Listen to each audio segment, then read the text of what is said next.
Read with me as I read 1 Corinthians chapter 8. The question keeps coming up regarding meat that has been offered up to an idol. Should you attend meals where such meat is served or not? We sometimes tend to think we know all we need to know to answer these kinds of questions, but sometimes our humble hearts can help us more than our proud minds. We never really know enough until we recognize that God alone knows it all. Some people say, quite rightly, that idols have no actual existence, and there's nothing to them, that there is no God other than our one God, and no matter how many of these so-called gods are named and worshipped, they still don't add up to anything but a tall story.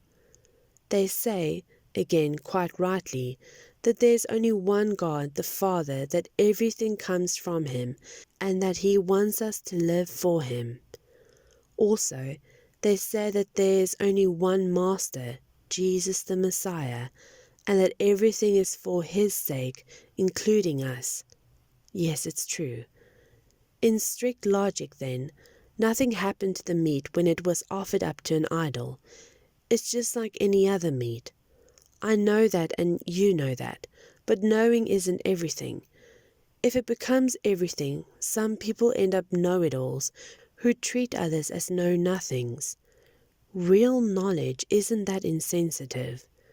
We need to be sensitive to the fact that we're not all at the same level of understanding in this.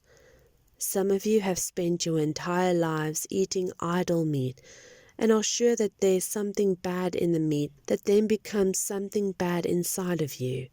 And imaginations and conscience shaped under those conditions isn't going to change overnight. But fortunately, God doesn't grade us on our diet. We're neither commended when we clean our plate or reprimanded when we just can't stomach it.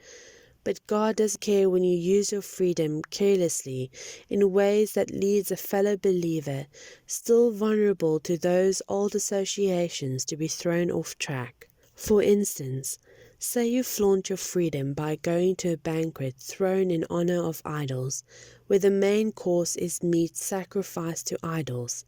Isn't there great danger if someone still struggling over this issue, someone who looks up to you as knowledgeable and mature, sees you go into this banquet?